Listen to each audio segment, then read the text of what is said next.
Alright, before we get started, if you would, please subscribe to the channel, share this video so we can continue to reach more people with God's Word. Hit that thumbs up button and drop us a comment down below. Imagine if we could quantify the value of faith, not in just spiritual terms, not just in church attendance or donations, but lives saved, in dollars protected, in healing delivered. We live in an age of statistics. Polls, studies, graphs, they shape national conversations and inform public policy.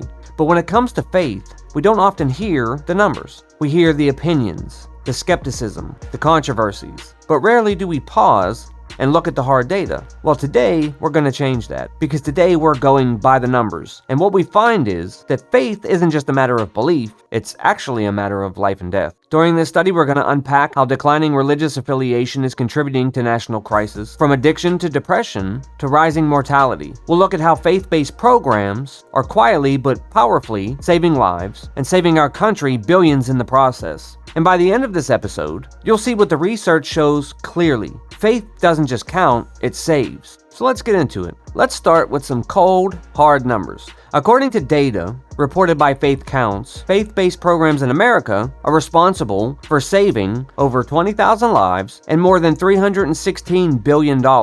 And that's not a typo, that's billion with a B.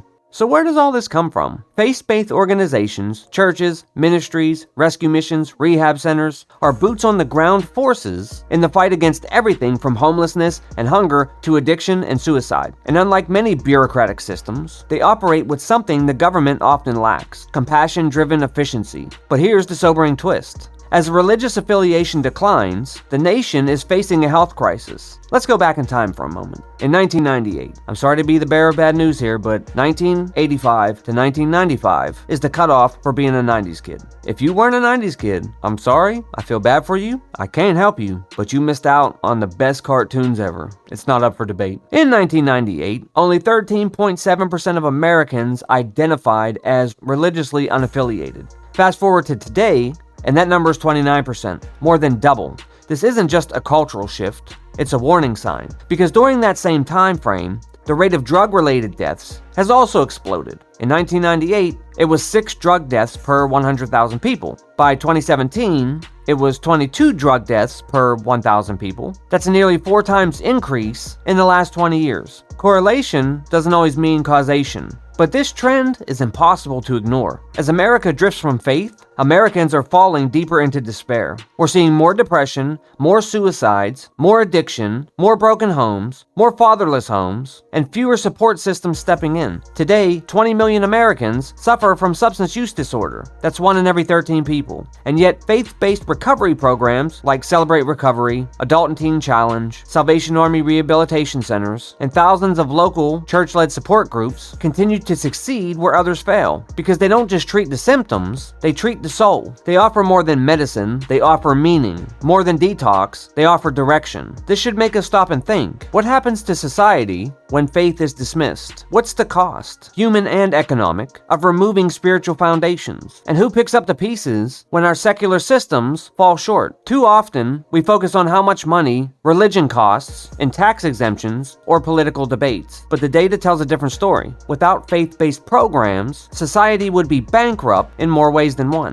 So what do we take from all this? If you're a person of faith, your belief is not just personal, it's powerful. It contributes to the well-being of your community, whether you see it or not. Your church, your ministry, your service, it matters. The numbers prove it. Second, if you're someone who's skeptical of religion, fair enough. Ask questions, be curious, but also be honest. Faith is doing work where so many systems have failed. Maybe it's time to re-examine what faith can offer, not just to individuals, but to a hurting society. And finally, if you're struggling, if addiction, despair, or loneliness has taken root in your life, please hear me. There is help. There is hope. And yes, there is healing. And often, that healing begins when we look up and reach out. Faith isn't just a belief system. It's a support system. It's a lifeline. And it's saving lives every single day. Well, that's all I got. Thanks for listening. If this episode spoke to you, share it, review it, pass it on to someone who needs encouragement or a reason to hope again. Until next time, stay grounded, stay grateful, and never forget, faith counts. This is Faith Under Fire. Thank you for watching this video. If you enjoyed it, please hit the like button and the bell notification icon.